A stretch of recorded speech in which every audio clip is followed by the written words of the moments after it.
Social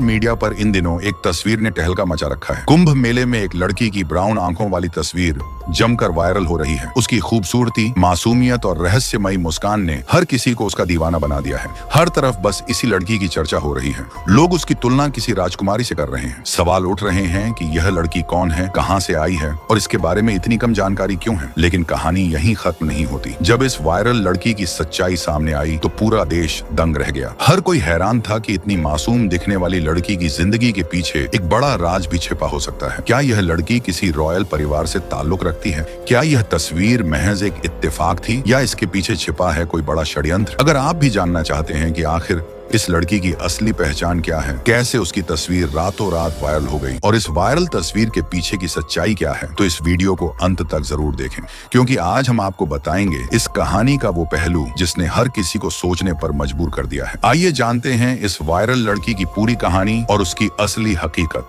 Kumbh Mela, जो हर 12 साल में एक बार आयोजित होता है, दुनिया भर के श्रद्धालुओं और आस्थावानों को अपनी ओर खींचता है। यह मेला न केवल अपनी धार्मिक परंपराओं के लिए प्रसिद्ध है, बल्कि इसमें हर धर्म, संप्रदाय और पंथ के लोग एक साथ आते हैं, जिससे यह आयोजन अद्वितीय बन जाता है। लेकिन इस बार का कुंभ मेला सिर्फ अपनी परंपराओं के लिए नहीं, बल्कि एक साधारण लड़की के कारण भी चर्चा में है। इस लड़की का नाम है मोनालिसा। उसकी मासूमियत और सादगी ने उसे अचानक सोशल मीडिया का केंद्र बना दिया है, लेकिन इस अप्रत्याशित लोकप्रियता ने उसके जीवन पर गहरा असर डाला है। मोनालिसा, जो मध्य प्रदेश के इंदौर शहर की रहने वाली है, एक सामान्य परिवार से आती है। उसका परिवार पीढ़ियों से रुद्राक्ष और मोती की माला बनाने के काम से जुड़ा हुआ है। करीब 40 से 50 सदस्यों वाला यह परिवार कुंभ मेले में आया है ताकि वहां रुद्राक्ष की माला और मोती बेच सके और अपने जीवन यापन के लिए कुछ कमा सके। रुद्राक्ष, जो हिंदू धर्म में विशेष धार्मिक महत्व रखता है, मोनालिसा के परिवार की आजीविका का मुख्य साधन है। कुंभ मेले की विशालता और भव्यता हर साल लाखों श्रद्धालुओं को आकर्षित करती है, लेकिन इस बार यह मेला कुछ खास बन गया जब एक फोटोग्राफर, जो मेले की गतिविधियों को कवर कर रहा था, अचानक मोनालिसा पर ठहर गया। वह लड़की माला बेचते हुए साधारण लेकिन बेहद अलग लग रही थी। उसकी ब्राउन आंखों में एक अजीब सी गहराई और मासूमियत थी जो किसी को भी प्रभावित कर सकती थी। फोटोग्राफर ने बिना कुछ कहे मोनालिसा की तस्वीर खींच ली। यह तस्वीर कुछ ही घंटों में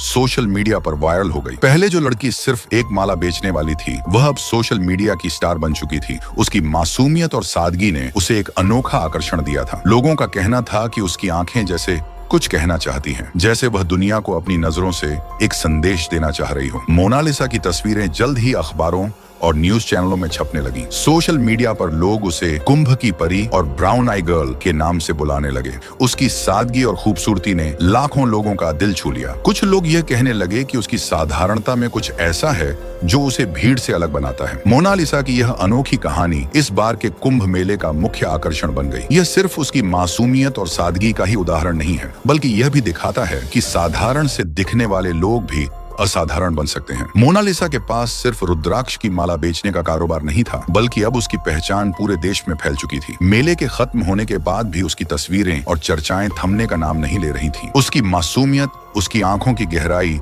और सादगी ने उसे सोशल मीडिया का सितारा बना दिया था। लोग उसे एक प्रतीक के रूप में देखने लगे, जो लाखों दिलों में जगह बना चुकी थी। हालांकि इस बढ़ती लोकप्रियता ने मोनालिसा के जीवन को पूरी तरह बदल दिया। अब जब वह माला बेचने बैठती तो लोग माला खरीदने की बजाय उसके साथ सेल्फी लेने और बातचीत करने में दिलचस्पी दिखाने लगे। मीडिया के लोग उसे इंटरव्यू के लिए घेरने लगते। सोशल मीडिया पर उसकी चर्चा दिन ब दिन बढ़ती जा रही थी। जो लड़की अपने परिवार का पालन पोषण करने के लिए एक साधारण जिंदगी जी रही थी, वह अब अचानक से एक सेलिब्रिटी बन चुकी थी। मेले में आने वाले लोग माला खरीदने की बजाय उसके आसपास इकट्ठा होकर उसकी तस्वीरें लेने और उससे बात करने के लिए खड़े रहते। लेकिन यह लोकप्रियता अब मोनालिसा के लिए एक समस्या बन चुकी थी। वह अपने काम पर ध्यान नहीं दे पा रही थी। माला बेचने की बजाय उसका दिन सेल्फी खिंचवाने और इंटरव्यू देने में बीतने लगा। वह काम जिसे वह प्यार से करती थी, अब उससे छूटता जा रहा था। उसका परिवार भी इस बदलाव से प्रभावित हुआ। पहले जो काम आराम से होता था, अब रुकावटों से भर गया था। मोनालिसा को अपनी पुरानी दिनचर्या में लौटने में मुश्किल हो रही थी। पॉपुलैरिटी अब उसके लिए एक बोझ बन चुकी थी। आखिरकार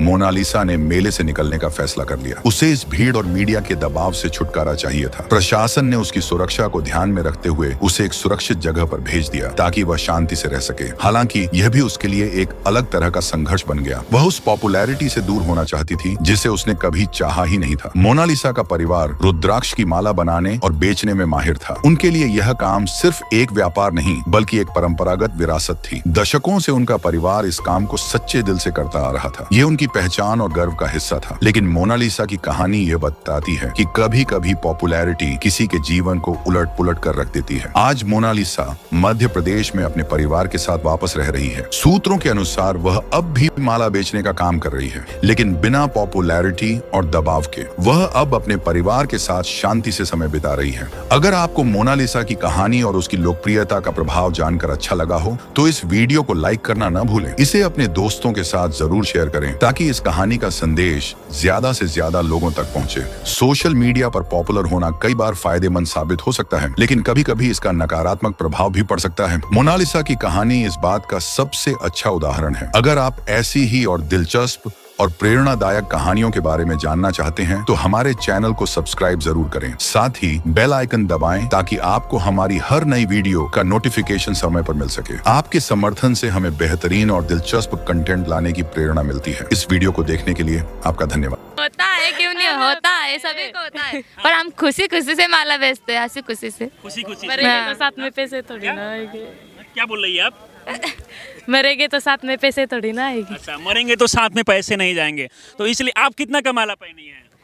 मेरे हो गए ये 7-8 हजार रुपए के। 7-8 हजार के होंगे ये सारे। स्टोन का है, रियल स्टोन का है सब। अच्छा, सबसे ज्यादा लोग जब आपके पास माला खरीदने के लिए आते हैं, कौन सा माला का सबसे ज्यादा डिमांड?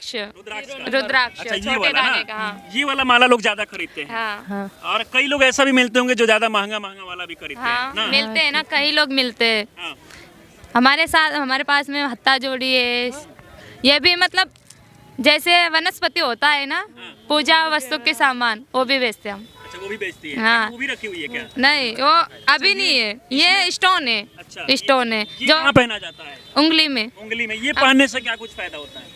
जैसे कि सोनार बेचते हैं ना, क्या फायदे के लिए सोनार बेचते हैं, हम भी वही फायदे के लिए बताते हैं। अच्छा, ये बताइए, आप लोग दो ही लोग यहाँ आइए कि आपके ग्रुप में और भी लड़कियाँ हैं जो? बहुत सारे हैं, फैमिली के 50 लोग से भी भी ज्यादा है, 50 से भी ज्यादा मम्मी है। पापा भी साथ में आते हैं? मम्मी पापा भी साथ में ही। पूरी फैमिली आती पूरी है? सब फैमिली अलग अलग जगह जाते अच्छा, हैं। पढ़ाई लिखाई कहाँ तक की है आप? नहीं किए। अच्छा, पढ़ाई बिल्कुल नहीं की है? नहीं किया है। लेकिन आपका उम्र कितना होगा अभी? मेरा 16। और आपका? 22। आपकी उम्र में बाकी लड़कियों को देखा जाता है पढ़ाई लिखाई करते हुए, किसी सरकारी नौकरी का तैयारी करते हुए। इतनी कम उम्र में सब कुछ सपना छोड़कर ये क्यों बेच रही है? कारण होगा इसके पीछे? हमें यही अच्छा लगता है। हाँ? यही अच्छा लगता है? पढ़ाई लिखाई में मन नहीं लगता है? नहीं। सबसे ज्यादा अच्छा क्या लगता ज्यादा पढ़े लिखे बेवकूफ होते हैं अनपढ़ गवार में। है? अच्छा, पढ़े लिखे बेवकूफ होते हैं? हाँ। लोग कहते हैं जो पढ़े लिखे होते हैं वही अच्छा होते हैं। नहीं, हम पढ़े लिखो को भी मतलब बेवकूफ बना सकते हैं हम। अच्छा, आप कैसे? ये चालू है, हम अकेले हमारे मम्मी पापा को छोड़ के क्या कहाँ चले जाते हैं। मतलब जो पढ़े लिखो को इतना दिमाग नहीं रहता है, उतना हमारे में दिमाग है। कहीं से भी कहाँ पे भी रख के आ जाओ ना, हमारे घर पे हमको जाना पड़ेगा, कहीं से भी। हाँ। जैसे जितना पढ़ा लिखा आदमी दिमाग नहीं लगा पाएगा, उससे ज्यादा आप लोग? हाँ, हम लगा सकते हैं। हाँ। जैसे में कुछ बताइए, क्या क्या दिमाग लगाती है? तो अच्छा, यार ये बताइए, कमा कितना लेती है? कभी कभी मिलता, कभी कभी नहीं मिलता। कितना कमा लेती है लगभग? हाँ? कभी 1500-1600 रुपए। अच्छा, कभी कभी हो जाता है। कमा लेती है ना? बाकी देखिए, यहाँ महाकुंभ मेले में बहुत सारी ये लड़कियाँ आपको देखने को मिलेगी जो रुद्राक्ष बेच रही है, तो लोग खरीदते हैं भारी संख्या में। ऐसा नहीं होता है कि कभी बिके नहीं? मैं आपको बताऊँ ना, जिसको पहचान रहती है वही खरीदारी करता है।